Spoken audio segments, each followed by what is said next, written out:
Bro വണ്ടി wash ചെയ്തിട്ട് എങ്ങനെയുണ്ട്? ബ്രോയുടെ ആവശ്യമെല്ലാം നടന്നാ? വണ്ടി വാഷ് ചെയ്തിട്ട് കൊള്ളാം, നല്ല വർക്കായിരുന്നു. എന്തായിരുന്നു പ്രധാനമായിട്ട് ചെയ്യേണ്ടത്? നമ്മൾ ഇവിടെ ഡോറിന്റെ സൈഡിലായിട്ട് അടിഭാഗത്തായിട്ട് ടാർ ഉണ്ടാവുമായിരുന്നു. അപ്പോൾ അത് മെയിനായിട്ട് കളയാൻ വേണ്ടിയാണ് നിങ്ങൾ കോണ്ടാക്ട് ചെയ്തത്. അത് പോയി, പിന്നെ നല്ല വർക്കായിരുന്നു. ഇത്രയും ദൂരത്തുനിന്ന് വന്നത് യൂസ്ഫുൾ ആയിരുന്നു. Okay, thank you. ഞാൻ ഈ 120 വെച്ച് പിടിക്കുന്നത് എങ്ങോട്ടാണെന്ന് അറിയാമോ? തുറവൂരേക്കാണ് കേട്ടോ. അവിടെ ഒരു വാഷിംഗ് കിട്ടിയതാണ്. നമ്മുടെ ഇൻസ്റ്റയിൽ വീഡിയോ ഒക്കെ കണ്ടിട്ട് കസ്റ്റമർ നമ്മളെ കോണ്ടാക്ട് ചെയ്തത് കേട്ടോ. 2 ദിവസമായി ഇരുന്ന് മെസ്സേജ് അയക്കാൻ തുടങ്ങിയിട്ട്. ഞാൻ പറഞ്ഞു സൺഡേ ഞാൻ കാണും, സൺഡേ വൈകിട്ടായാലും വരാമെന്ന് ഉള്ള രീതിയിൽ പറഞ്ഞ്. അപ്പോൾ കസ്റ്റമർ എന്നോട് പറഞ്ഞ് സൺഡേ മാത്രമേ വണ്ടി വീട്ടിൽ കാണത്തുള്ളൂ, ശരിക്കും അഴുക്കൊക്കെ പിടിച്ച് മൊത്തവും പ്രശ്നമാണെന്ന് പറഞ്ഞ് വിളിച്ചത്.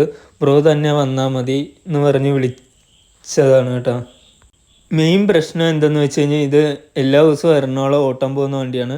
ശരിക്കും ടാറൊക്കെ പറ്റി വളരെ മോശമായിട്ടുള്ള ഒരു അവസ്ഥയിലായിരുന്നു. കഴുകി കഴിഞ്ഞപ്പോഴാണ് ശരിക്കും അറിയാൻ പറ്റിയത്. അപ്പോൾ തന്നെ നമ്മൾ ടാർ റിമൂവർ അടിച്ച് മൊത്തം പക്കയായിട്ട് തന്നെ ക്ലീനാക്കി കൊടുത്തു കേട്ടോ. അത്രയും ദൂരത്തുനിന്ന് വന്നതിൽ നല്ല അടിപൊളിയായിട്ട് നമ്മൾ വാഷ് ചെയ്ത് കൊടുത്തിട്ടുണ്ട്. വാഷ് ചെയ്തുകൊണ്ടിരുന്നപ്പോൾ നല്ല മഴയുണ്ടായിരുന്നു. നമ്മൾ അതൊന്നും നോക്കിയൊന്നുമില്ല, മൊത്തം ക്ലീൻ ചെയ്ത് നല്ല പക്കയാക്കി കൊടുത്തു കേട്ടോ. വണ്ടിയുടെ ലുക്ക് കണ്ടോ വാഷിങ് കഴിഞ്ഞപ്പോൾ തന്നെ?